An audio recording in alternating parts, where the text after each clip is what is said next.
श्रीमद् भगवद गीता चौथा अध्याय 18वां श्लोक।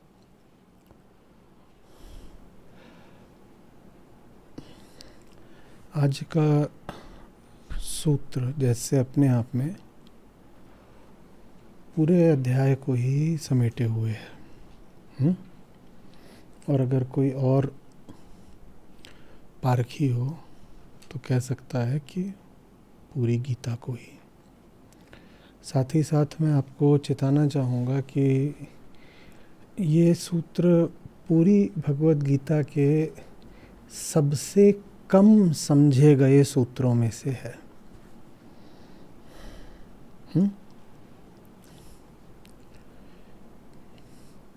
बहुत सीधे शब्दों में बहुत गूढ़ बात कह दी है श्री कृष्ण ने।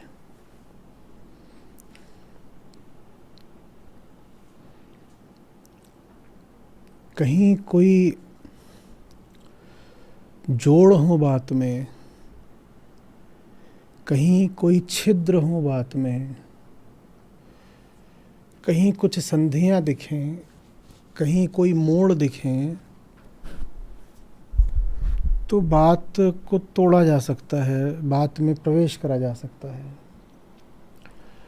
पर ये जो सूत्र है 18वां हमारे सामने, ये हीरे जैसा है, अति संक्षिप्त और ठोस।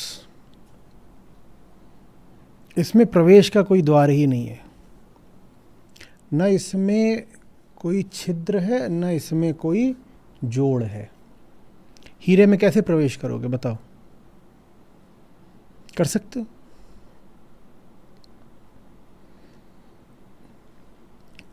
पांच सात अवयवों को जोड़कर कुछ संरचित किया गया हो तो उसे उसके हिस्सों में तोड़ा जा सकता है।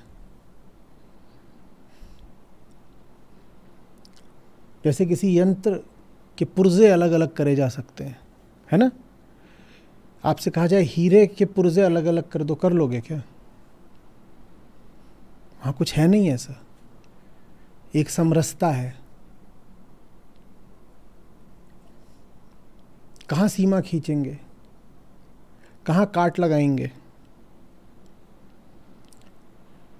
तो हम इस सूत्र को लेते हैं और बस ऐसे ही टटोलते रह जाते हैं कि इसमें प्रवेश करे कहाँ से, कोई द्वार ही नहीं है, कैसे प्रवेश करें? लेकिन अगर हमें 18वें सूत्र में प्रवेश करने में कठिनाई हो रही है तो इसका मतलब कठिनाई इस सूत्र के साथ नहीं है, कठिनाई फिर गीता की ही हमारी समझ में है। एक तरह से कसौटी हो गया ये सूत्र, पूरी गीता ही समझ में आई है कि नहीं आई है, वो यहां पर आकर के निश्चित हो जाता है। जिन्हें समझ में आई होगी वो जान जाएंगे बात क्या, जिन्हें नहीं समझ में आई होगी तो बाकी सूत्रों में तो किसी तरीके से कुछ जोड़ तोड़ उपाय युक्ति करके अर्थ कर दिया जाता है। यहां पर आकर गाड़ी अटक जाएगी, यहां अर्थ कर ही नहीं पाओगे। बात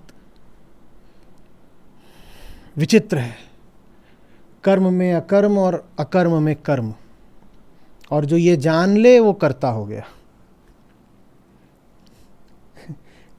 अर्जुन, कर्म में अकर्म देखो, अकर्म में कर्म देखो, और अगर देख लिया तो कर्ता हो गए।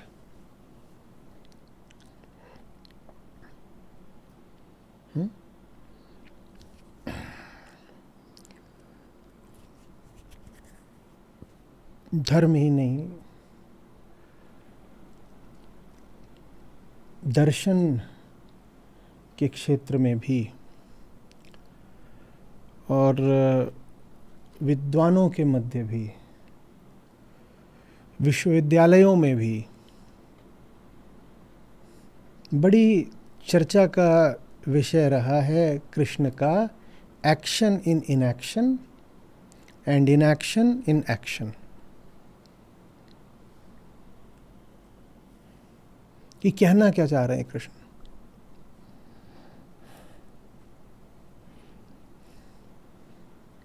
सब दर्शन शास्त्री, फिलॉसफी विभाग के प्रोफेसर बैठकर इस पर चर्चा करते रहे हैं। इसी से मिलती जुलती एक बात लाओ त्ज़ू ने भी बोली है, उससे तुलना करते रहे हैं। बड़ी इस पर टीकाएँ टिप्पणियाँ हुई हैं, विवेचनाएँ हुई हैं कि ये बात क्या है। और इस पर इतने विचार की और इतने साहित्य की ज़रूरत इसलिए पड़ी है क्योंकि ये श्लोक अपने आप को प्रस्तुत ही नहीं करता किसी भी प्रकार की विकृति के लिए। हीरा है, कटता ही नहीं, और जिधर से देखो उधर से लगभग एक जैसा है। दिखाई नहीं देता कि इधर कुछ अलग है इधर कुछ अलग है, तो कुछ करके कहीं गांठ बांध दें, कुछ भी कर दें, कुछ नहीं होता इसके साथ। तो बहुत सारे टीकाकार तो फिर ये रास्ता निकालते हैं कि आगे बढ़ जाओ। तो गीता की कुछ टीकाओं में आप पाएंगे कि बहुत थोड़ा सा बोल करके जो टीकाकार या भाष्यकार हैं वो 19वें पर आ गए हैं।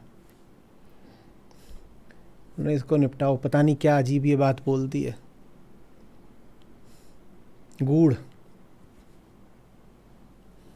बिल्कुल दुर्गम, प्रवेश नहीं कर सकते उसमें, दुर्गेय, जानने में बड़ा मुश्किल।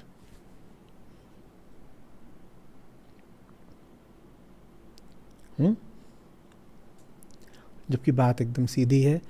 लेकिन यहाँ बात सीधी लगे इसके लिए आवश्यक है कि हमने अभी तक गीता को ध्यान और सम्मान दिया हो। बहुत सीधी बात है, समझते हैं, ठीक है।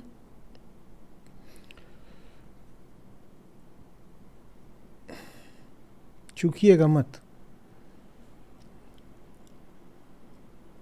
मैं अपने छोटे से अनुभव काल में ऐसे कई लोगों से मिला हूँ जिन्होंने गीता को सर पे रख के पूजा है 20 सालों तक,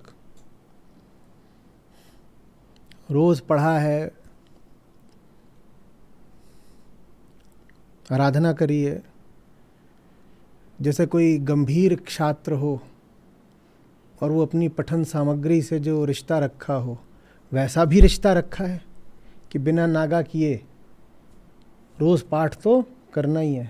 लेकिन यहाँ पर आकर के मैंने उनको अटकते देखा है, और अगर उनमें सत्यनिष्ठा रही है तो स्वयं ही बोल देते हैं कि ये नहीं बात समझ में आ रही। ये अकेला सूत्र नहीं है गीता का जहाँ पर हमारी बुद्धि आकर के ठिठक जाती है। पीछे भी हमें कुछ ऐसे मिले हैं और आगे भी अभी कई मिलने वाले हैं, पर ये सूत्र बड़ा चर्चित रहा है। कर्म में अकर्म और अकर्म में कर्म, एक्शन इन एक्शन। इस पर आप गूगल भी करेंगे तो आपको इतने परिणाम मिलेंगे, जितने मुंह उतनी बातें। सबने अपने अपने ढंग से इसका अर्थ निकालने की कोशिश करी है, ठीक है।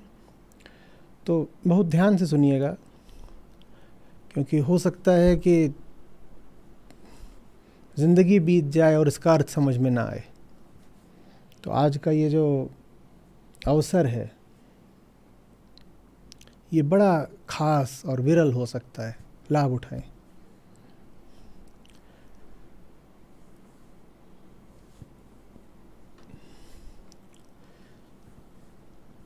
जिसको तुम अपना कर्म समझते हो, लिखते चलिएगा, और फिर जो लिखा हो उसको पढ़िएगा बीच बीच में।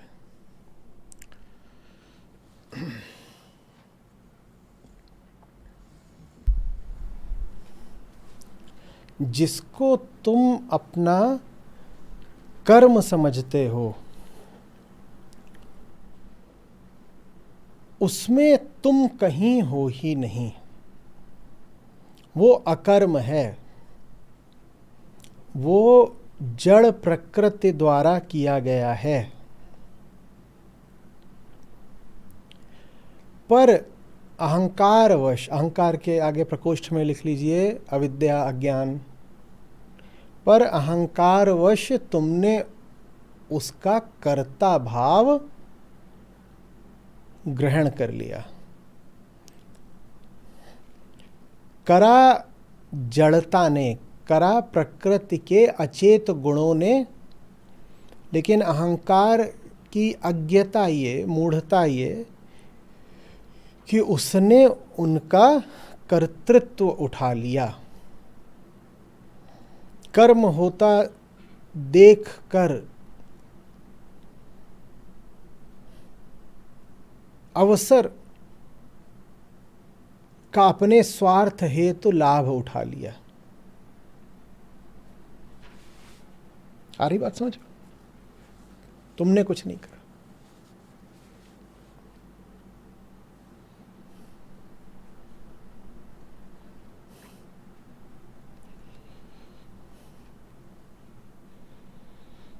कर्म और अकर्म एक हैं।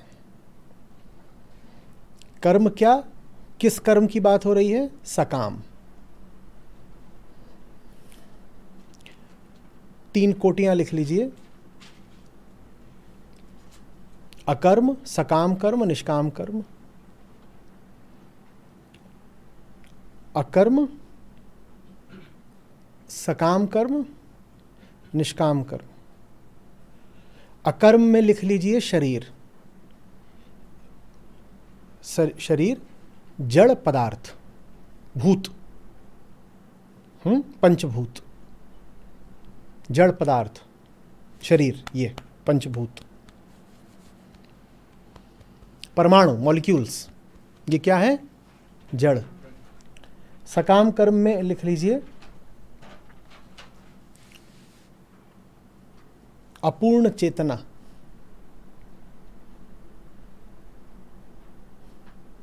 अपूर्ण चेतना। अपूर्ण के आगे आप लिख सकते हो अज्ञानी और अविद्याग्रस्त, ये सब।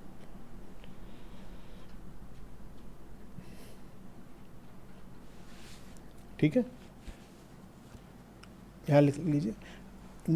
जहाँ आपने लिखा था जड़ता, पहला क्या लिखा था? जड़ता लिखा है, अकर्म, अकर्म। वहाँ लिख लीजिए अहम की अनुपस्थिति, अहम की अनुपस्थिति।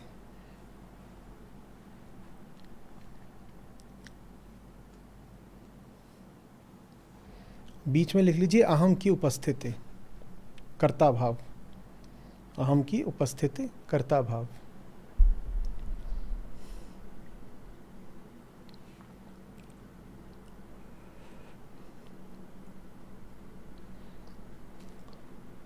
निष्काम कर्म में फिर लिख दीजिए अहम की अनुपस्थिति। इसके बहुत पक्ष हैं, एक एक करके सबको छूते चलेंगे। मेरे पास कोई विशेष क्रम नहीं है, पर प्रयास करूंगा कि सारे पहलुओं को संबोधित कर लें हम आज। तो जब अकर्म हो रहा है तब तो मामला ठीक ही है, अहम आया ही नहीं श्रेय लेने। 4:16 और 4:17 से इसका संबंध बिठाते चलिएगा। आशा करता हूं कि आप मौजूद थे जब बात हो रही थी पिछले 2 सत्रों में। तो जब अकर्म हो रहा है तब तक तो कोई घपला घोटाला हुआ ही नहीं। क्यों नहीं हुआ? कहिए। क्योंकि दावा करने को हम था ही नहीं। ठीक है, तो हाँ कोई है ही नहीं। फिर कुछ हुआ, क्रिया है, कोई है ही नहीं कहने को मैंने कर्म करा, तो क्रिया ही रह गई। चलो ठीक है। ये जो बीच की स्थिति होती है, यहां पर होता है घोटाला। ठीक है, उसी को हम बोलते हैं मिथ्यात्व, फॉल्सनेस, झूठ, असत। असत बोलने में समझ में आता है घोटाला। क्या बोलना ज़्यादा ठीक है? विपर्य बोलूं या घपला? तो घपला ठीक है। फिर चलो, कुछ जो साथी, बहुत सारे लोग, हज़ारों लोग नए जुड़ते हैं हर महीने, उनको शुरू में घपला हो जाता है। बोलते हैं कि ये शास्त्र पढ़ा रहे हैं तो शास्त्रीय भाषा में क्यों नहीं पढ़ाते? हाँ, शास्त्र को शास्त्र की भाषा में पढ़ाऊं या शास्त्रेता की भाषा में पढ़ाऊं? फिर फंस गए, शास्त्रेता कौन होता है? किताब को किताब की भाषा में पढ़ाऊं या आपकी भाषा में पढ़ाऊं? ठीक है, फिर विपर्याय पीछे रखिए, घपला ठीक है। तो ये जो बीच का चरण है, यहां पर होता है घपला। क्या होता है कि है तो अकर्म ही, लेकिन कहला रहा है कर्म। अकर्म को ये भी लिख लो, क्रिया होता है अकर्म। अकर्म और क्रिया में कोई अंतर नहीं है। उस क्रिया को हम अकर्म सिर्फ ये दर्शाने के लिए, एम्फेसाइज करने के लिए बोलते हैं कि यहां अहम उपस्थित, तो अ बस ये दिखाता है कि अनुपस्थिति, अ वहां पे लगा है बस एक अनुपस्थिति को प्रदर्शित करने को। कर्म नहीं है, क्योंकि कर्म तब होता जब पीछे होता कर्ता, तो इसलिए अकर्म बोलते हैं, वरना अकर्म वास्तव में क्या है? मात्र। अब श्री कृष्ण की जो इसमें प्रखर मेधा है, द शेयर जीनियस, वो ये बताने में है कि दूसरे और तीसरे में कोई अंतर एकदम नहीं है। यही है कर्म में अकर्म और कर्म में कर्म, और ये राज ऐसा कोई पकड़ ना पाए। बोले तात्विक दृष्टि से दूसरा और तीसरा बिल्कुल एक हैं। दूसरे में बस इतना हो गया कि एक कोई ऐसे ही आगे खड़ा हो गया, कह रहा है क्या मैंने किया, मैंने किया। पर जिसको तुम कर्म बोलते हो, वास्तव में वो भी बस क्रिया है, माने अकर्म है। तो कर्म और अकर्म में सचमुच कोई अंतर नहीं है। अंतर बस अहंकार की दृष्टि से है कि अकर्म इतना चुपचाप हो जाता है कि हमको पता ही नहीं चलता। उसका भी पता चल जाता तो हम क्या करता? दावा लेने खड़ा हो जाता, कहना ये भी है, ये भी है, ये भी हम ही ने किया। जैसे आप सो रहे होते हो, सांस चल रही होती है, तो हम आता नहीं दावा करने कि मैं सांस ले रहा हूं। पर जब जग रहे होते हो तो ऐसे कहते हो ना, ये थोड़ी कहते हो सांस चल रही है, क्या बोलते हो? मैं सांस ले रहा हूं, मैं सांस ले रहा हूं। जैसे कि तुम ना लो तो नहीं चलेगी, जैसे कि तुम ना करो तो नहीं होगा। जो तुम्हारे करे बिना भी हो सकता है, वो तुमने किया क्या? ये बहुत बड़ी कसौटी है प्रश्न। अगर कुछ आपके न रहते हुए भी हो जाएगा तो आप काहे के लिए झक मार रहे हो? कहां आपकी मौजूदगी अनावश्यक है, माने कहां आप सिर्फ अहंकार होकर मौजूद हो। अहंकार माने एक अनावश्यकता, एक रिडंडेंसी, बेमतलब का एक बोझ, जिसके ना होने से भी कोई फर्क नहीं पड़ने वाला।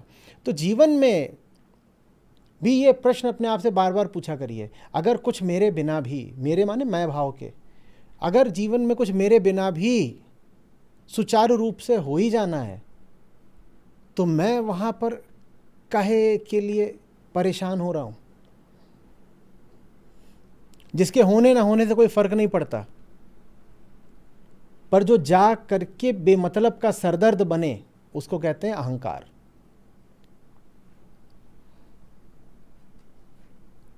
तुम नहीं भी हो तो सांस चलेगी, पर तुम बोल रहे हो। यह भी हो सकता है कि तुम नहीं भी हो तो भी बच्चे पलेंगे, अरे मैंने पाल दिए बच्चे। यह भी हो सकता है कि तुम उतनी माथापच्ची न भी करो तो बच्चे और अच्छे निकल जाएं, बेहतर अंक ले आएं, बेहतर अपना जीवन बना पाएं। लेकिन अहंकार क्या बोलेगा? अगर मैं जान नहीं लगाऊंगा तो ना घर चलेगा, ना बच्चे पलेंगे। उदाहरण के तौर पे बोल रहा हूं। यह अहंता है। सब कुछ तुम्हारे बिना भी बहुत आसानी से हो जाना है, तुम व्यर्थ ही अपने आप को भाव दिए पड़े हो। और जहां अपने आप को अहम व्यर्थ भाव देता है, वहां बस इतना ही नहीं होता कि वो अनावश्यक रूप से उपस्थित है। जो भी अनावश्यक उपस्थिति होगी, वो उपस्थिति की जगह को खराब भी कर रही होगी। अनावश्यक उपस्थिति में समस्या बस ये नहीं होती कि कोई अनावश्यक रूप से आ गया, समस्या और आगे होती है, उसने अनावश्यक रूप से आकर के उस जगह को विकृत कर डाला, तो दूनी गड़बड़ हो गई। पहले तो तुम्हारी कोई ज़रूरत नहीं थी, तुम आ गए, ऐसे जैसे एक लिफ्ट भरी हुई है। अब लिफ्ट किसी के चलाए तो चलेगी नहीं, पर अब मान लो लिफ्ट में 8 ही लोगों की, और कुछ उसमें वज़न हो सकता है कि मान लो 500 किलो। लिफ्ट ऐसी है कि 500 किलो और 8 लोग, और झुन्नू बाहर खड़ा है 9वां, और झुन्नू बोल रहा हम नहीं घुसेंगे तो लिफ्ट थोड़ी ही चलेगी, हम नहीं घुसेंगे तो लिफ्ट थोड़ी चलेगी। 8 उसमें पहले ही थे, झुन्नू 9वां घुस गया। जब 9वां झुन्नू घुस गया तो जितने 8 थे, किसी की सांस आनी बंद हो गई, कोई दूसरे पे चढ़ गया, किसी का दम घुट गया, किसी के पेट में कोहनी घुस रही है। ये सब हुआ, ये सब तो हुआ ही, और लिफ्ट भी नहीं चली। ये अहंकार है, एक अनावश्यक उपस्थिति जो हो करके पूरे नज़ारे को खराब कर देती है। उसका ऐसा नहीं है कि वो बस आ गया यूं ही तो व्यर्थ खड़ा हुआ है, वैसा नहीं। वो जब आता है तो खराबी लेकर आता है। अशुभ है अहंकार, वो जहां होगा वहां कुछ गड़बड़ी कर देगा। और उसका मानना क्या है, लिफ्ट मैं बोलो चलाऊंगा, करता, अरे वो अपने आप चलेगी, उसे अपने आप चलना है, तू काहे के लिए उछल रहा है। तो जितने कर्म हैं हमारे जो अहम द्वारा संचालित है, वास्तव में अकर्म ही हैं, वो शरीर द्वारा ही करे जा रहे हैं, वो शरीर द्वारा ही करे जा रहे हैं, पर अहम उनका श्रेय लेना चाहता है। कहता है मैंने किया, मैंने किया। उनमें चेतना है ही नहीं, उनमें चेतना है ही नहीं। समझ में आ रही बात है? वास्तविक चेतना क्या है? अहंकार का अभाव। वास्तविक चेतना अहंकार का अभाव होती है।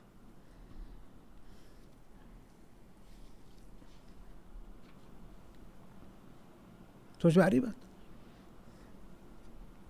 इसीलिए जो कामी होता है उसको समझाना बहुत मुश्किल होता है। बताओ क्यों? अभी अप्लाइड गीता है, प्रायोगिक गीता, मात्र सैद्धांतिक नहीं। कामी को समझाना बहुत मुश्किल होगा। बताओ क्यों? क्योंकि उसकी कामना उसकी अपनी है ही नहीं। तुम उसे क्या समझाओगे? तुम किसी के शरीर को समझा सकते हो क्या?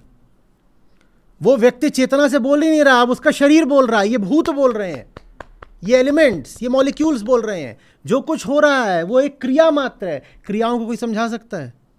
तो कामी को समझाना बहुत मुश्किल होता है। अब इससे आप जान लीजिए, आपको कब जाकर के किसी को समझाना बंद कर देना है। पहले कृष्ण ने हमें एक सिद्धांत दिया था, पॉइंट ऑफ नो रिटर्न। आज वो बता रहे हैं when is the point of no return. वो कह रहे हैं जब देखो कि कोई व्यक्ति अपनी चेतना से नहीं अपने शरीर से बोल रहा है, तब बात करना बंद कर दो।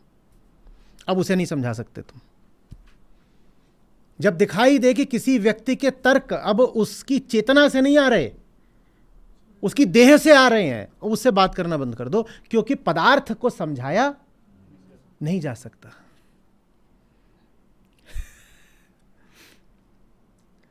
आपकी रसोई में वो सब केमिकल ही भरे होते हैं। रसोई भी एक तरह की रासायनिक प्रयोगशाला ही होती है। सब कुछ तो रखा होता है। जिसको आप बोलते हो खाने का सोडा, वो क्या है?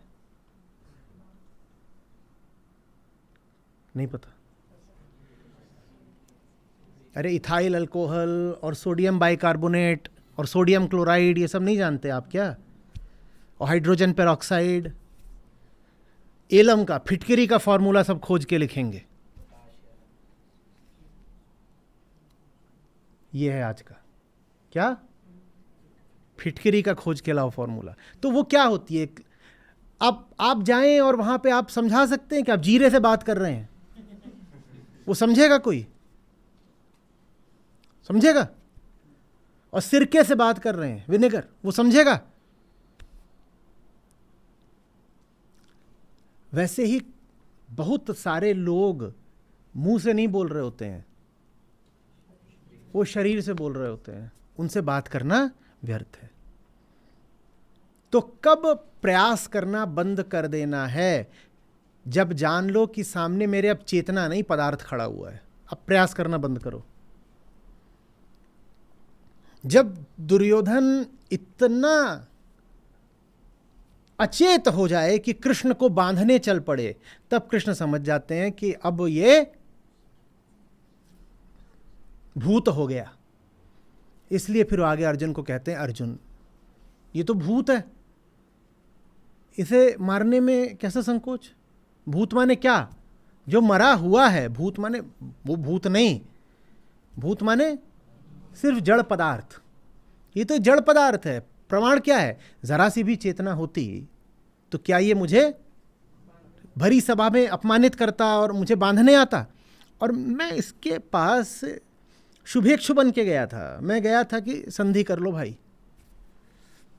और वहां इसके सब वरिष्ठ लोग बैठे हुए थे, विदुर बैठे थे, भीष्म बैठे थे, पिता भी थे इसके, और उन सब के सामने और उनके समझाने के बावजूद ये कूद पड़ा कि सैनिक को बंदी बनाओ, ये ग्वाला आया है मुझे समझाने। अपमान भी कर रहा, क्या कर रहा है। वो बिंदु था जब श्री कृष्ण को सुनिश्चित हो गया था कि ये मर चुका है। तो फिर अर्जुन को कहते हैं, अर्जुन वो लाश है, वो लाश है। तुम भ्रमित हो, मोहित हो अर्जुन। तुम क्रिया को कर्म समझ रहे हो, तुम क्रिया को कर्म समझ रहे हो। कठपुतली नाच रही है और तुम कह रहे हो हाय मैं इसको मार कैसे दूं। कठपुतली सिर्फ क्या कर रही है? अरे यार, कठपुतली सिर्फ क्रिया कर रही है, लेकिन उस क्रिया को देख के तुम भ्रमित हो कि क्या सोच रहे हो कि कठपुतली में प्राण है, वो कर्म कर रही है। नहीं नहीं नहीं, उसके कर्म में अकर्म को देखो, उसके कर्म में अकर्म को देखो। दुर्योधन वहां खड़ा हुआ है, इधर उधर जाके बात कर रहा है। पहले ही अध्याय में किससे बात करता है? जाके पितामह से बात कर रहा है, फिर अपने गुरुदेव को भी बोल रहा है। हाँ, तो ऐसा लगेगा जैसे जिंदा है, क्योंकि जिंदा लोग ही तो, और जिंदा लोग ही तो करे। ये जो कुछ भी कर रहा है ना, ये तुम्हें लग रहा है कि कर्म है, ये सिर्फ क्रिया है। जैसे कठपुतली बोल रही हो, जैसे कठपुतली चल रही हो। कठपुतली को मारने में कोई संकोच? अर्जुन ये मरे हुए हैं, तुम इन्हें नहीं मारोगे, ये तो मरे हुए हैं। इनके कर्म में भी तुम बस बोलो, अकर्म को देखो, ये क्रियाएं कर रहे हैं। अब लिखो, झुन्नूलाल कौन? जो बस क्रियाशील रहता है। वो कभी सचमुच कुछ नहीं करता, वो बस कुछ करता प्रतीत होता है। वो चले तो समझ लो उसको रसायन चला रहे हैं, वो बोले तो समझ लो उसकी देह बोल रही है। और रसायनों को ज्ञान नहीं दिया जाता। भैंस के आगे बीना बाजे, भैंस खड़ी पगुराए। अभी फिर आपकी भाषा में नहीं बोल रहे, पगुराने का क्या होता है, तो चलो आपकी भाषा में कर देते हैं। भैंस पूंछ उठाएगी तो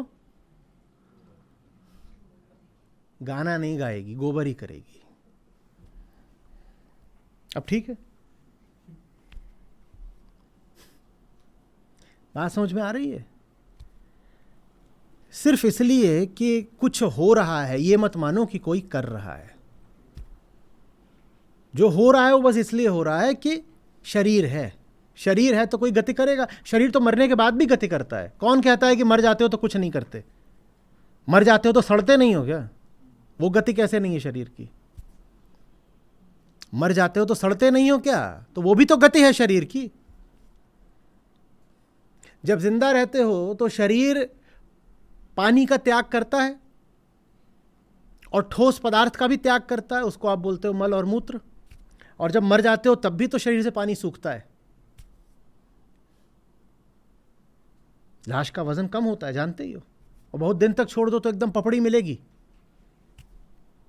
लाश कर तो रही है कुछ, क्या कर रही है? जल त्याग या वजन त्याग। कोई आके ये भी कह सकता है डाइटिंग कर रही है। जिंदगी भर ये रोता रहा कि 10 किलो कम हो जाए, अब सीधे 40 कम हो गया। देखो, कर तो लाश भी रही है ना, पर वो क्या है? क्रिया। वहां हम पहचान जाते हैं कि कुछ हो रहा है पर कोई करने वाला नहीं है। पर जब तक आंखें खुली रहती हैं और टांगें चलती रहती हैं, हमें लगता है कि कुछ हो रहा है तो कोई करने वाला भी होगा। नहीं, जो सूत्र लाश पर लगाते हो वही सूत्र तथा कथित जिंदा देह पर भी लगाया करो। कुछ हो तो रहा है, करने वाला कोई नहीं है। कुछ बोला तो गया पर देह बोली, बंदा नहीं बोला। और आंखें वो विकसित करो, अगर तुम भी देह भर नहीं हो, आंखें वो विकसित करो जो जब किसी को बोलते देखें तो ताड़ लें कि व्यक्ति बोल रहा है या उसकी देह बोल रही है। जब दिखाई दे कि अब इंसान बचा ही नहीं है, उसका शरीर बोला करता है, आंखें होनी चाहिए ऐसी कि पकड़ लें कि अब बंदा नहीं है, ये इसकी देह बोल रही है, अब ये इसका रसायन शास्त्र बोल रहा है, तो उसको समझाना बंद कर दो। मूर्ख होंगे वो जो जाकर के बेकिंग सोडा को डांट रहे हैं। तुम बेकिंग सोडा हो गए, तुम्हें क्या डांटूं अब मैं।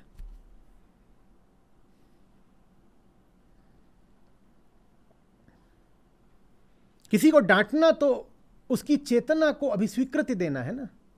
किसी को डांटने का मतलब है कि मैंने स्वीकार करा, एक्नॉलेज करा कि वो मेरी डांट सुनने के लिए मौजूद है। वो है ही नहीं तो मैं डांट किसको रहा हूं। जैसे कोई गुफा में घुस जाए और डांटे, तुम डांटोगे तो इतना ही होगा कि जो तुमने डांटा वो गूंज के तुम्हें ही वापस आ जाएगा।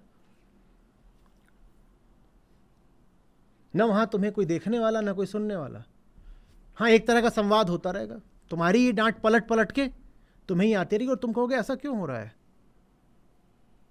मैं तो इसे समझा रहा हूं, ये हिंसा कर रहा है। वो हिंसा भी नहीं कर रहा, अब वो एक काली गुफा हो चुका है, वो देह हो चुका है। समझ में आ रही बात। अकर्म है जो कर्म जैसा प्रतीत होता है। तो ये जो तीन हैं, अकर्म, सकाम कर्म और निष्काम कर्म, इसमें नीचे वाले दो बिल्कुल एक हैं तत्व की दृष्टि से। बस सकाम कर्म में अहंकार आ गया है झूठ मूठ का श्रेय लेने के लिए, अन्यथा सकाम कर्म और अकर्म बिल्कुल एक बात है। माने जो अपने लिए कुछ चाह रहा है जो अपने लिए कुछ चाह रहा है वो वास्तव में है ही नहीं। सकाम कर्म माने अपने लिए चाहना ना। अपने लिए चाहना माने पहले ये मान्यता रखना कि मैं हूं, और तुम अगर हो और सचमुच होते तो पूर्ण होते। पर जब तुम कह रहे हो कि तुम हो, तो तुम कह रहे हो तुम हो और अपूर्ण हो। अपूर्ण तुम हो नहीं सकते। अगर तुम होगे तो पूर्ण ही होगे, अपूर्ण हो ही नहीं सकते, माने तुम्हारा होना है ही नहीं। और वही स्थिति तो अकर्म में भी थी, वहां भी तुम्हारा होना था ही नहीं।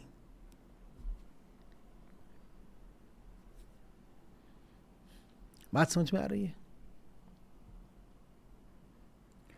जो भी कोई स्वार्थ की जिंदगी जी रहा है, सकाम, सकाम माने स्वार्थ, अपने लिए कामनाएं, मुझे ये मिल जाए, मेरा ऐसा हो जाए, मैं कुछ बन जाऊं। जो भी कोई स्वार्थ की जिंदगी जी रहा है वो जी ही नहीं रहा है। अपने लिए जिए तो क्या जिए। समझ में आ रही बात। अपने लिए जिए तो क्या जिए नहीं, जीने के लिए कोई है ही नहीं।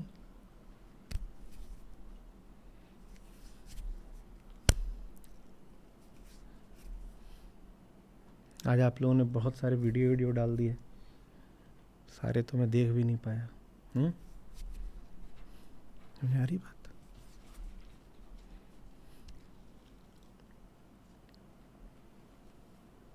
निष्काम कर्म में क्या कोई कामना नहीं होती?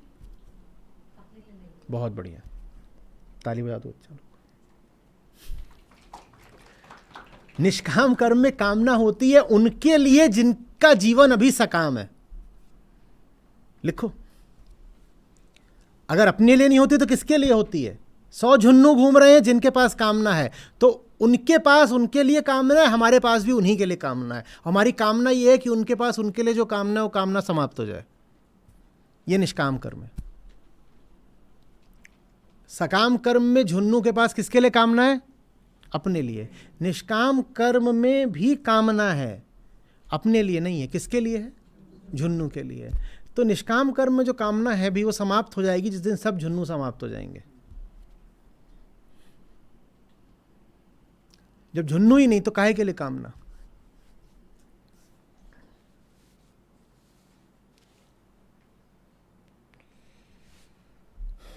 आ रही बात समझ में?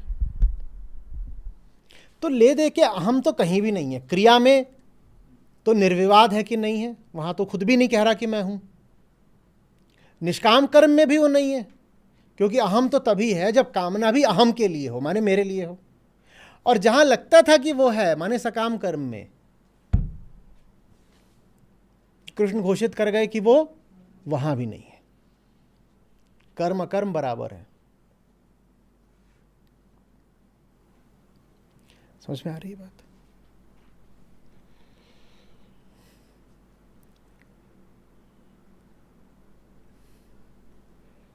प्रकृति का खेल है।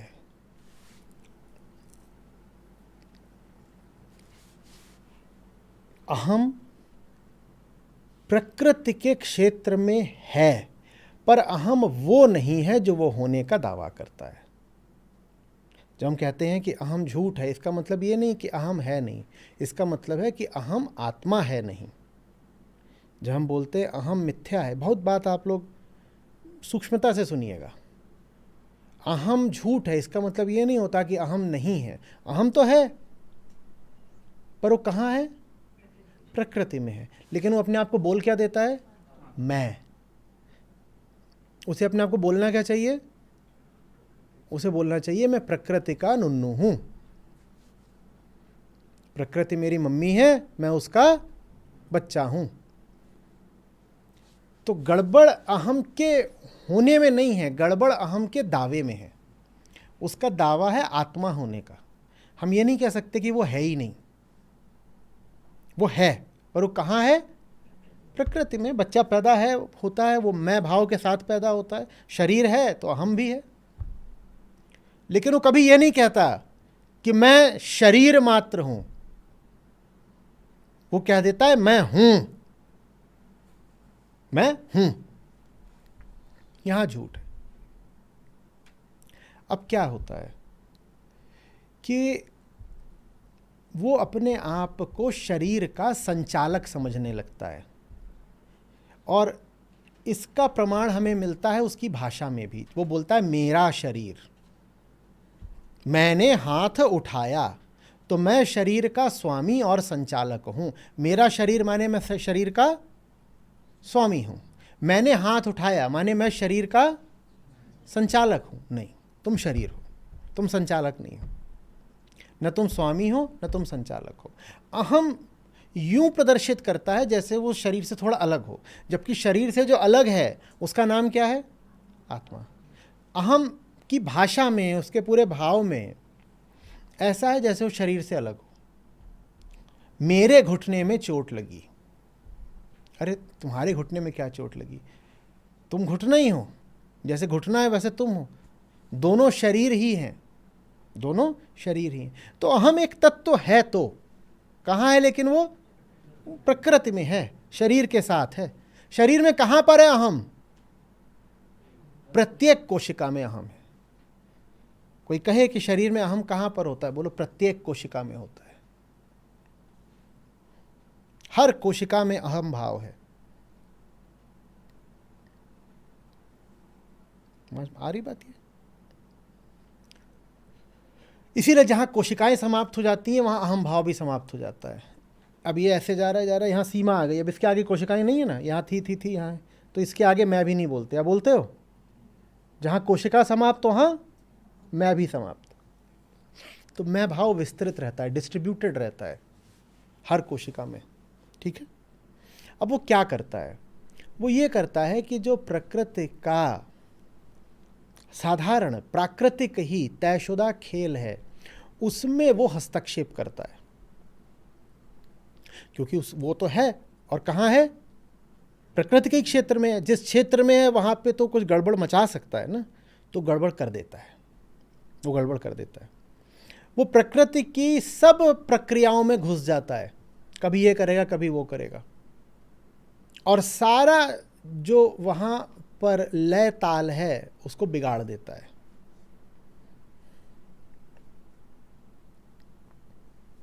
ये अहम का काम होता है।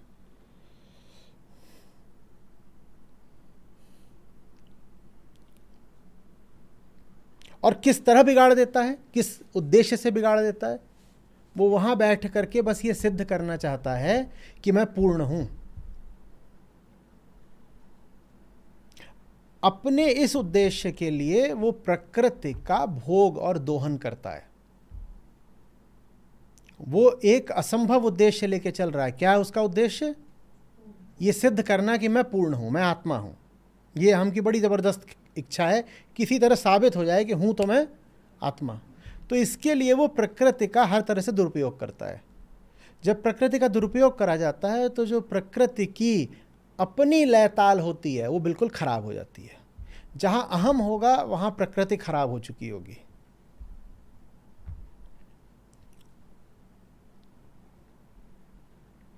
आ रही बात समझ?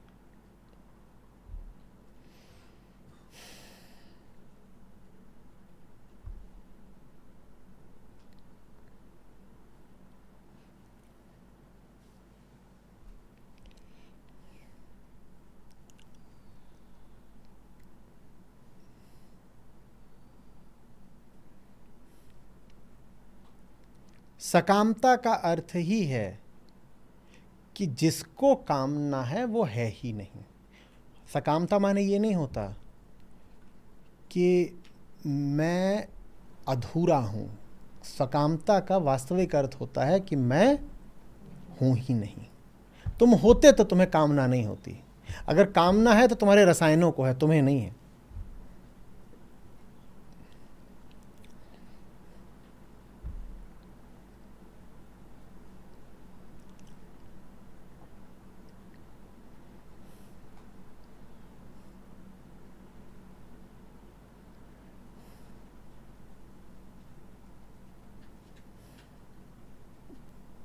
निष्काम कर्म में क्या होता है?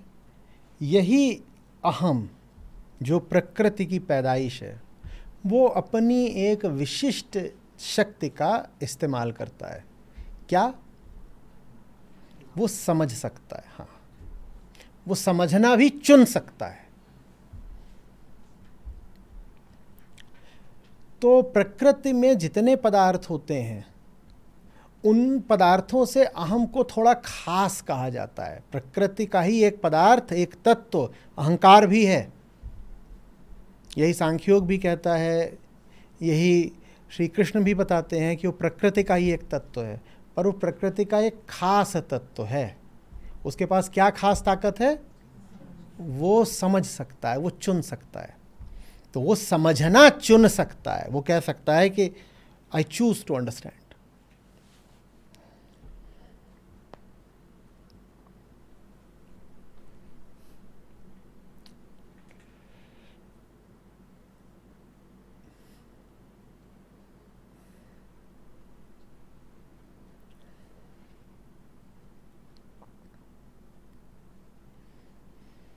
जब वो समझता है तो देखता है कि प्रकृति के खेल में उसकी उपस्थिति अनावश्यक है। वो छोड़ देता है। वो प्रकृति के भोक्ता की अपेक्षा दृष्टा हो जाता है। निष्कामता।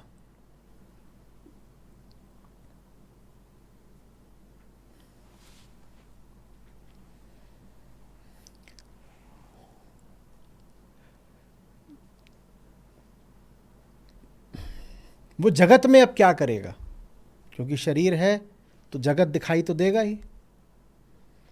जगत के बिना शरीर नहीं हो सकता। जब तक शरीर है तो जगत की अनुभूति। जगत में वो क्या करेगा?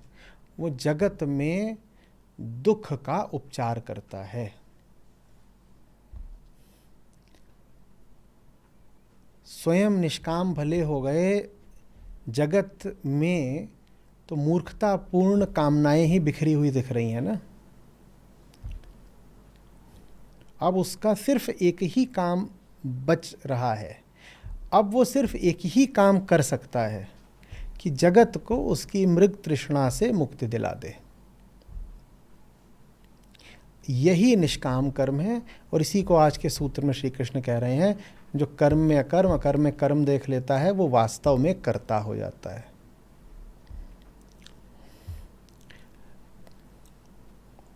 कर्ता माने निष्काम कर्ता।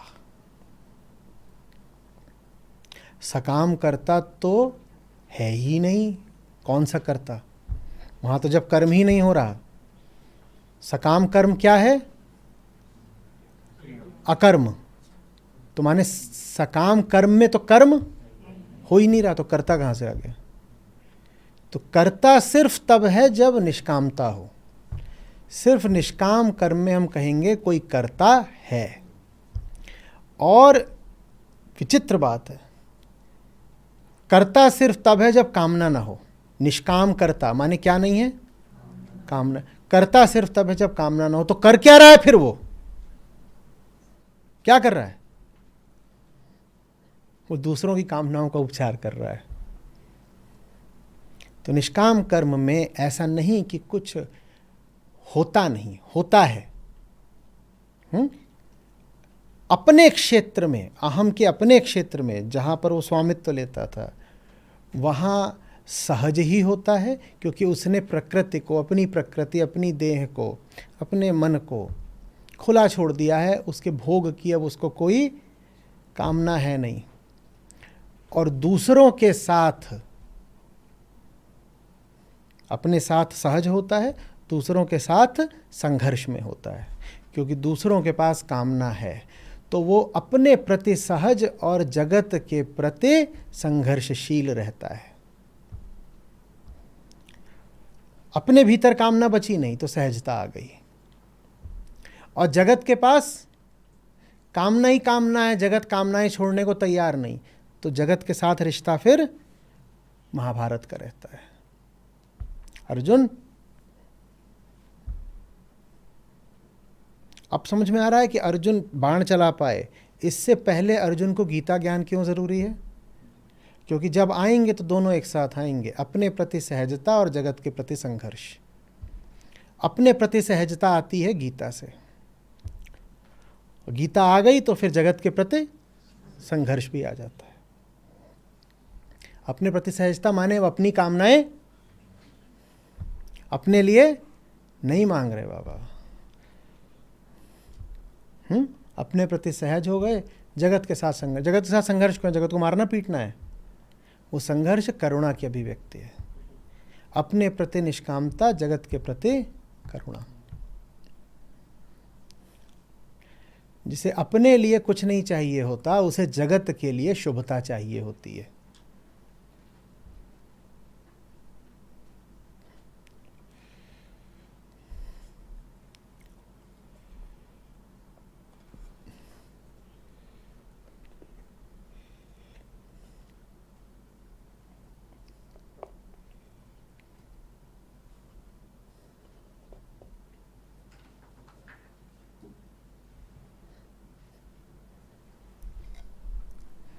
ये इसकी चचा ने इसकी निकाल दी थी रबड़, और तब से ही खुलता नहीं है।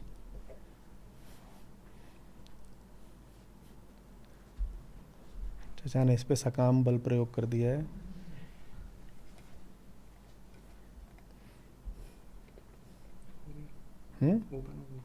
चलो देखते हैं।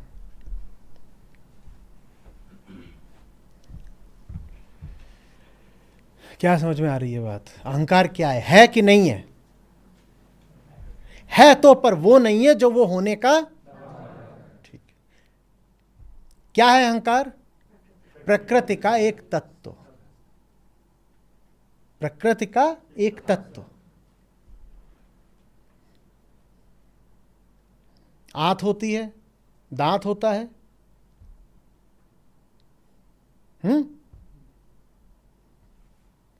कान होता है, नाक होता है। ये सब कहाँ होते हैं? कहाँ होते हैं? देह में।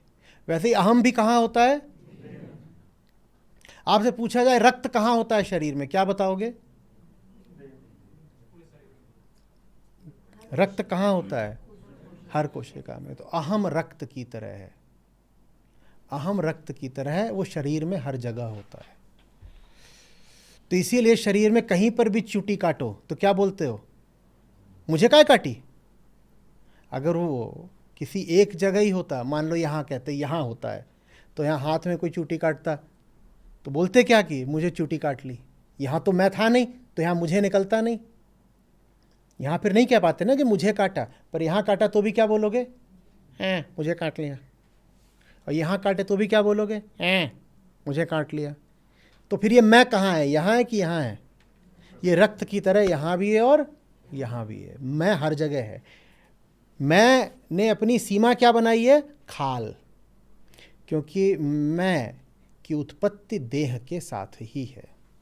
तो मैंने तार्किक काम ही करा है कि अपनी सीमा खाल से निर्धारित करी है। तो वो होता है, पर वो शरीर है, वो शरीर का स्वामी नहीं है, संचालक नहीं है, और शरीर से भिन्न कुछ नहीं है, शरीर से भिन्न कुछ नहीं है। यहां वो गलती कर देता है, यहां वो अपने आप को आत्मा बना लेता है। आत्मा तो तब है ना जब शरीर के प्रति साक्षित्व आ जाए, तब आत्मा है। वो शरीर का साक्षी तो है नहीं। शरीर में तो चूटी कटी तुरंत बोलता है मुझे चूटी कटी, तो साक्षी कहां हो तुम, साक्षी कहां हो तुम।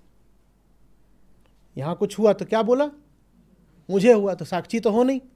तो फिर क्यों, अगर तुम साक्षी नहीं हो तो अलग नहीं हो। अलग माने साक्षी, साक्षी माने कौन, जो अलग है, निष्पक्ष है, पराया है, दूर है। तुम दूर कहां हो, क्या बोले, मुझे, तो तुम दूर तो हो नहीं, तो तुम साक्षी तो हो नहीं, दूर तो हो नहीं। तो तुम कैसे कह सकते हो कि तुम स्वामी हो या संचालक हो। तुम तो व्यवस्था के हिस्से हो। जो व्यवस्था का हिस्सा है वो व्यवस्था का स्वामी नहीं हो सकता। जो प्रतिभागी है वो साक्षी नहीं हो सकता। समझ में आ रही बात। तो अहम एक तत्व है शरीर में, जो कि शरीर से ही उठता है। रासायनिक तत्व है, शरीर से ही उठता है। जब गर्भ में बच्चा होता है, विद्वानों ने गर्भ को लेकर बड़ी जिज्ञासा दिखाई है। उस दिन हम शून्यता सप्तति में जब द्वादश निदान में थे, तो वो पूरा पता करना चाह रहे थे कि हमारे बंधनों की शुरुआत कहाँ से होती है। और बड़े विस्तार से उन्होंने गर्भ में प्रवेश करके बोला ऐसा होता है, ऐसा होता है, ऐसा होता है, ऐसा होता है। जैसे किसी भी पदार्थ से किसी दूसरे पदार्थ की उत्पत्ति एक निश्चित समय पर और निश्चित शर्तों के अधीन ही होती है। जैसे पानी से भाप की उत्पत्ति 100 डिग्री के अधीन होती है, नहीं तो नहीं उत्पन्न होगी। वैसे ही शरीर से भी अहंकार नामक पदार्थ की उत्पत्ति कुछ शर्तों के अधीन होती है। क्या शर्तें हैं कि गर्भ में इतना समय बीत जाना चाहिए, तब मांस से मैं निकलेगा। उससे पहले मांस होता है, मैं नहीं होता।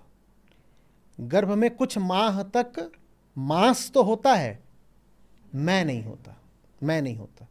और ये और सुनिश्चित कर देता है कि मैं भी शरीर का हिस्सा ही है। ठीक वैसे जैसे जो एम्ब्रियो होता है, भ्रूण, उसमें बहुत समय तक आंख तो होती नहीं, कि होती है, पहले से ही आंख होती है क्या, होती है आंख। हाथ होते हैं क्या, एक समय बीतता है तो आंख आती है, एक समय बीतता है तो हाथ आता है। इसी तरह जब एक समय बीतता है तो उसमें मैं आता है। तो मैं भी फिर क्या है, शरीर का हिस्सा।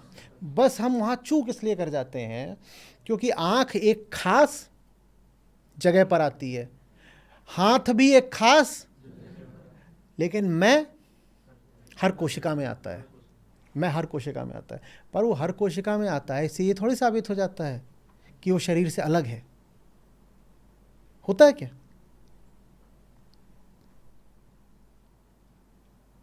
पत्ती रंग बदलती है, जब रंग बदलता है तो नया रंग पत्ती में हर कोशिका में आता है। कोई चीज अगर किसी एक जगह पर किसी एक स्थान पर केंद्रित नहीं है, लोकलाइज्ड नहीं है, तो इससे ये थोड़ी हो जाता है कि वो है नहीं, उसमें स्थानीयता नहीं है। लेकिन फिर भी सीमा तो है, उसका समुत्पाद तो हो ही रहा है ना, किसी एक जगह पर नहीं हो रहा, पर उस व्यवस्था के अंदर हो रहा है कि नहीं हो रहा। आप पानी उबलता है, भाप कहां से निकल रही है? कहां से? किसी एक जगह से बता सकते हो कि? हर जगह से निकल रही है ना। अहंकार ऐसा ही है, वो हर जगह बैठा हुआ है, हर जगह मैं। पर वो कभी भी नहीं बोलता कि मैं भी बस एक बाल की तरह हूं, शरीर का हिस्सा। किसी को ऐसे बोल दो उसको बुरा लग जाएगा, उसको बोलो तुम तुम्हारे शरीर का हिस्सा हो, बहुत गुस्सा आएगा। क्या बोले तुम तुम्हारी मूंछ हो, तुम तुम्हारी पूंछ हो, और शरीर में और भी हिस्से होते, बोलो तुम वो हो अपने। कितना बुरा लगेगा, गाली दे रहा है। पर ये अहंकार क्या है? शरीर का हिस्सा, शरीर का। जैसे गाड़ी में साइलेंसर है, वो गाड़ी का ड्राइवर बन जाएगा क्या? तो अहंकार आपके शरीर की गाड़ी का ड्राइवर माने कर्ता कैसे हो सकता है? वो तो गाड़ी का हिस्सा है। अच्छा, साइलेंसर अजीब सा लग रहा है, गाड़ी का स्टीयरिंग भी गाड़ी का ड्राइवर बन जाएगा क्या? क्योंकि वो तो गाड़ी का हिस्सा है। अहंकार शरीर का हिस्सा है। बाकी सारे हिस्से स्थानीय होते हैं और प्रकट होते हैं और स्थूल होते हैं। नाक यहाँ है तो बस यही है, और नाक को ऐसे उंगली से पकड़ा जा सकता है। अहंकार पहली बात तो एक जगह नहीं है, और दूसरी बात ऐसे पकड़ा नहीं जा सकता। तो हमें भ्रम हो जाता है। हमें नहीं हो जाता, किसको हो जाता है भ्रम? भी उसी को अपने बारे में हो जाता है। उसको ये लगता है कि अगर मैं शरीर में होता तो दिखाई देता, जैसे दांत दिखाई देता है, और अगर मैं शरीर में होता तो किसी एक जगह पर होता। जैसे नाक एक ही जगह पर, अब ऐसा तो नहीं कंधे पे नाक लगी हुई है कि है किसके किसके है, ऐसा तो नहीं होता। तो अहंकार बोलता है चूंकि मैं एक जगह पर नहीं हूं शरीर में, और चूंकि मैं दिखाई नहीं देता हूं और पकड़ में नहीं आता, तो इसका मतलब मैं शरीर में हूं ही नहीं। इसका मतलब मैं शरीर का हिस्सा नहीं हूं। मैं फिर कौन हूं? मैं शरीर से अलग हूं, और जो शरीर से अलग हो उसको क्या बोलते हैं? आत्मा। तो अहंकार अपने आप को क्या मान लेता है? नहीं बाबा, आप तो शरीर के हिस्से ही हो, थोड़े से अलग तरह के हिस्से हो, थोड़े विशेष हिस्से हो, लेकिन हो तो हिस्से ही, हो तो हिस्से ही। और अगर तुम शरीर के हिस्से हो तो फिर मैं कहने का हक तुमको। नाक कभी बोलती है मैं? ये तो नाक की हिमाकत हो जाएगी, उसने पूरे शरीर पर कब्जा कर लिया, पूरे शरीर पर कब्जा कर लिया। कह रही मैं यहां आ गई तो फिर तो मालिक बन गई ना पूरे शरीर की।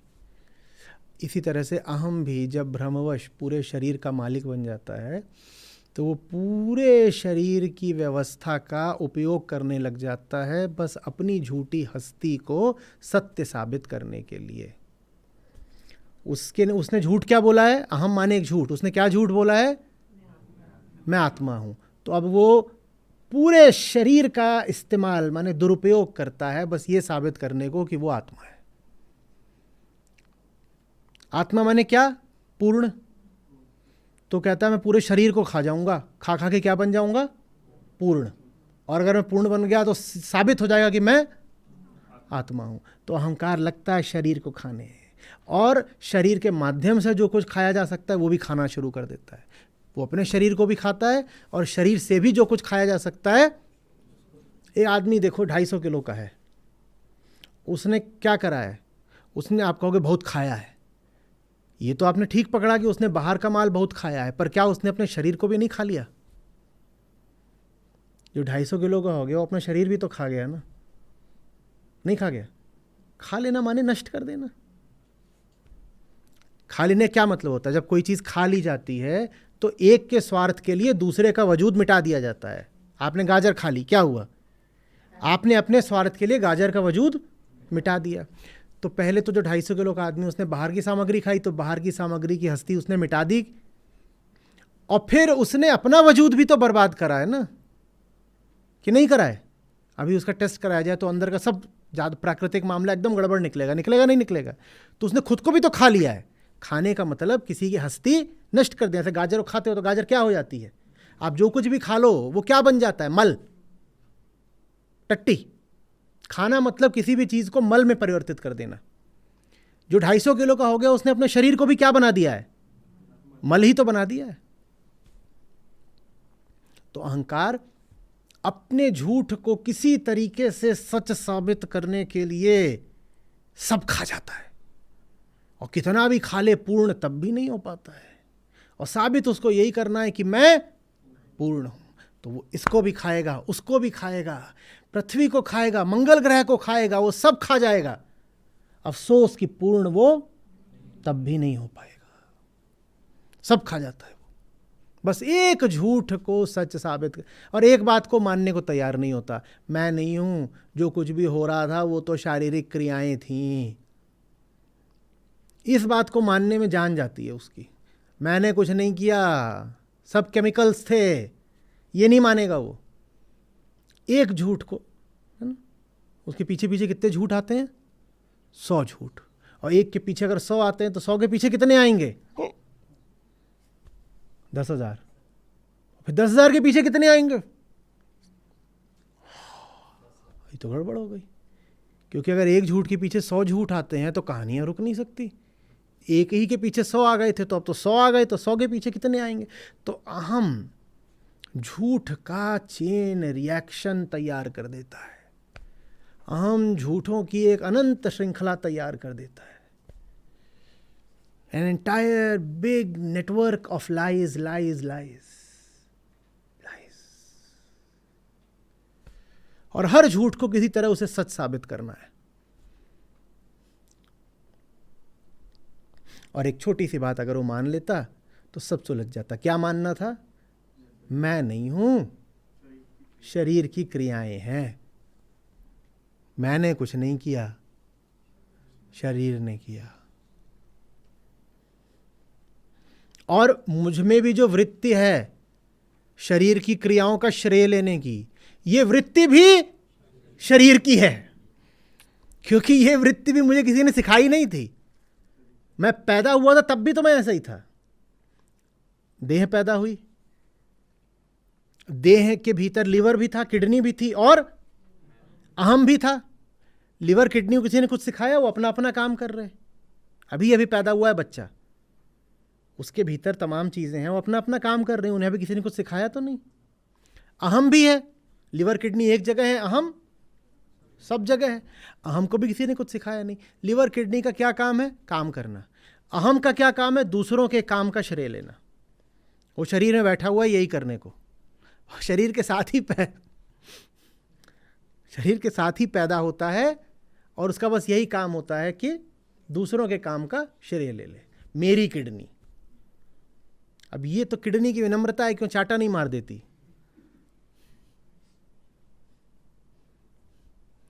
सब पैदा होते हैं अपना अपना काम करने को, जो प्रकृति ने निर्धारित करा है। अहम भी पैदा होता है अपना काम करने को, और उसका क्या काम है? दूसरों के काम का श्रेय लेना और दूसरों के काम में उंगली करना, और इस तरह से दूसरों को बर्बाद कर देना। किसी की किडनी कभी खुद खराब होती है? खुद होती है क्या? बहुत मुश्किल है। उसके अहम ने कुछ ऐसा करा होता है कि किडनी खराब होती है।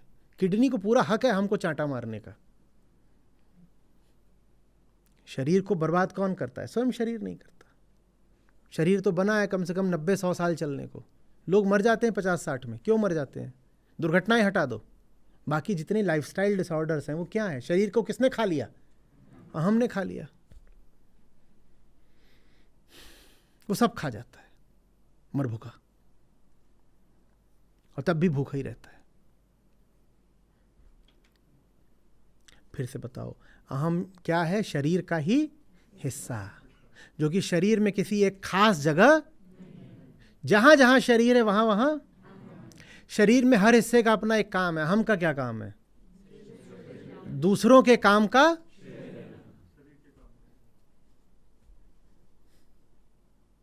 ठीक है, मैं खाना पचा रहा हूं, बता कैसे? तू कैसे पचा रहा है? मेरा दिल धड़क रहा है, तुझे पता भी है कि दिल होता है यहां पे? तुझे कैसे पता यहां दिल है? पता कुछ नहीं उसको, कूद कूद के आएगा।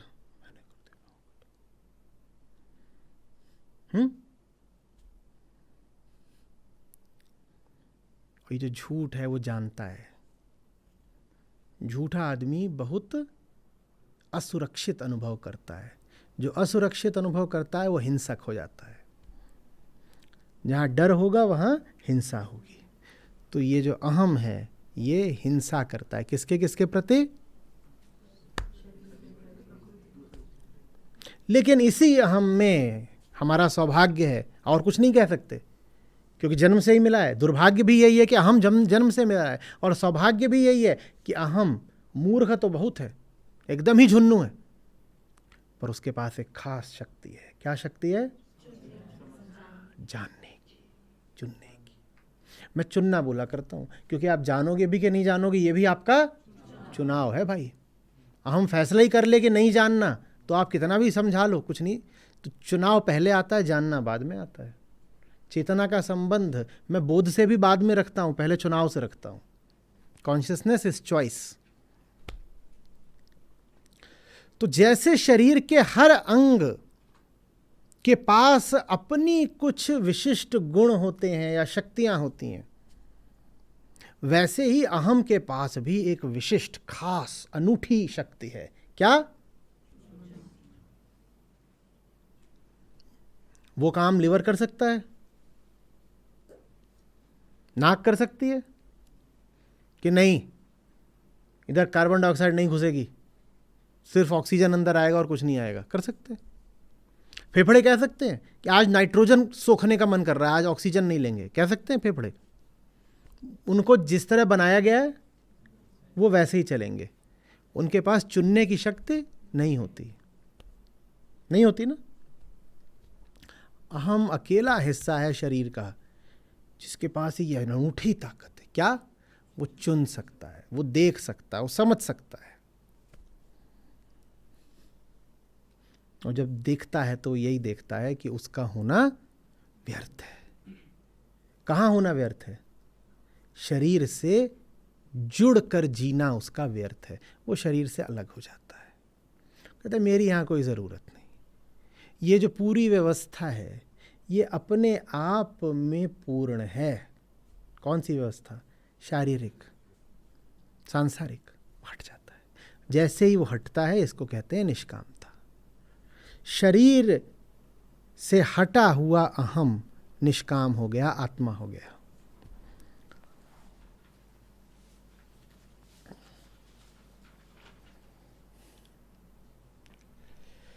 उसका झूठ टूट गया। अब वो क्या करे? उसके पास कोई उद्देश्य ही नहीं बचा। अहम जब तक होता है उसके पास एक बड़ा भारी उद्देश्य होता है। क्या? अपने झूठ की रक्षा करना। जब उसने अपने झूठ का समर्पण कर दिया तो अब वो करेगा क्या? कोई करने कुछ नहीं बचा। अहम बेरोजगार हो गया। अहम की बेरोजगारी को निरुद्देश्यता कहते हैं। इसी निरुद्देश्यता को निष्कामता भी कहते हैं। अहम का प्रकृति प्रदत्त रोजगार क्या है? दूसरों को परेशान करना। कभी किसी के घर में घुसना, कभी किसी के घर में घुसना। ये प्रकृति ने उसको रोजगार देके भेजा है, तुम ये करना। लेकिन चूंकि प्रकृति ने उसको एक घटिया रोजगार देके भेजा है तो भाई हमें ऐसा लगता है कि मुआवजे के तौर पे प्रकृति ने उसको एक वरदान भी देके भेजा है कि जैसे तेरे को श्राप है कि तू जहां जाएगा वहीं झूठ बोलेगा, दूसरों के काम में अड़ंगा डालेगा, वैसे ही तुझे एक वरदान भी है। क्या? तू ये सब करना रोक भी सकता है। चॉइस है तेरे पास। मैं तुझे श्राप तो दे रही हूं लेकिन ये वरदान भी दे रही हूं कि जब तू चाहे तो तुझे जो श्राप मिला है वो हट जाएगा, हट सकता है। लेकिन अगर वो श्राप हटा तो अहम क्या हो जाएगा? बेरोजगार। एकदम जमीन की भाषा में। अहम व्यस्त रहता है हमेशा कि नहीं?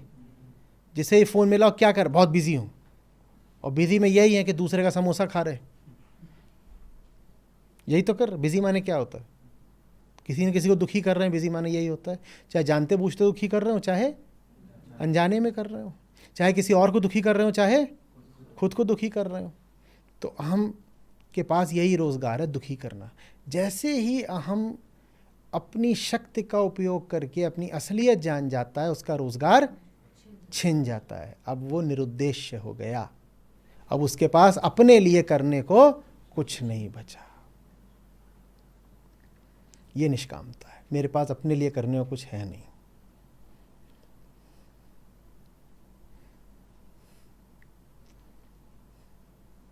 फिर वो क्या करेगा?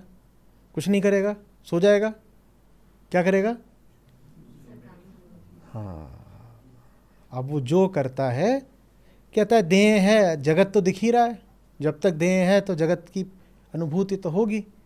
जगत के लिए कुछ कर देते हैं, ये निष्कामता है। और जगत के लिए भी कुछ क्या कर देते हैं? कुछ माने क्या करना है जगत के लिए? वही जो अपने लिए किया वही तुम्हारे लिए कर देते हैं। हमने खुद के लिए क्या किया? खुद को बेरोजगार बना दिया, अब तुम्हें बेरोजगार बनाए देते हैं। सबके धंधे छीनना, ये निष्कामता का काम है। निष्काम कर्म योगी माने वो जो बेरोजगारी बढ़ा दे।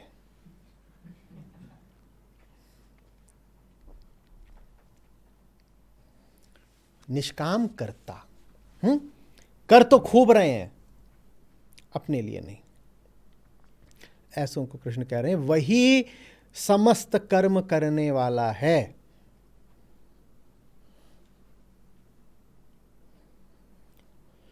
सिर्फ उसको ही श्रेय कहे कि मैंने किया। कर्ता होने का अधिकार सिर्फ उसको है जो अपने लिए नहीं कर रहा।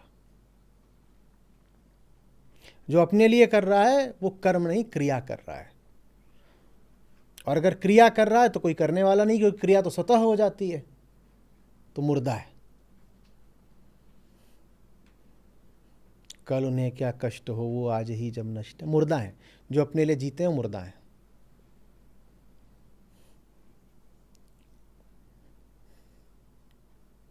और जो अपने को मुर्दा जान लेता है वो जी उठता है,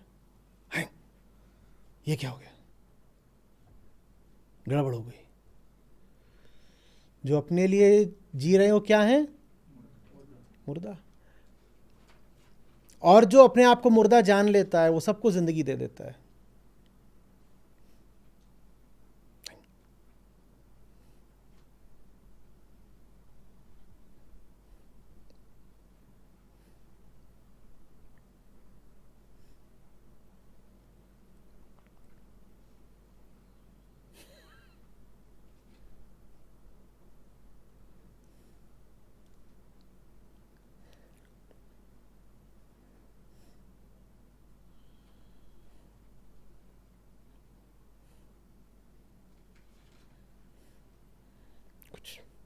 आ रहा है मज़ा? नहीं आ रहा है? ज्ञानवान छोड़ दो बिल्कुल। कुछ मौज लगी कि नहीं?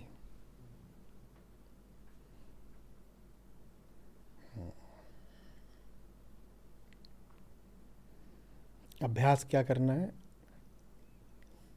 अपने कर्म में अकर्म देखना शुरू करो।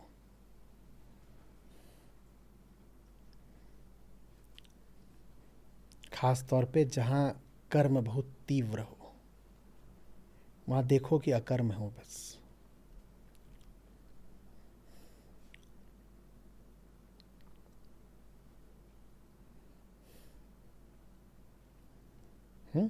चलो, और जमीन की भाषा में, जब कुछ कर रहे हो तो अपने आप से पूछना, तुम कर रहे हो, देह कर रही है?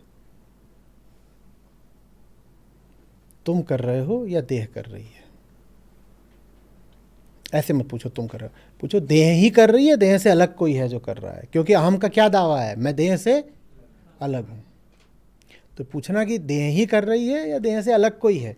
दिखाई देगा कोई नहीं है देह से अलग। देह से अलग एकदम कोई नहीं है। जो हो रहा है बस देह ही करे जा रही है। और फालतू एक खड़ा होके नारेबाजी कर रहा है, मैंने करा, मैंने करा, मैंने देह से करवाया। देह की अपनी एक प्राकृतिक संरचना है, देह की प्रक्रियाएं हैं, वहाँ से जो कर रही है देह कर रही है। तुम कुछ करने के लिए नहीं हो, तुम बस दावा ठोकने के लिए हो।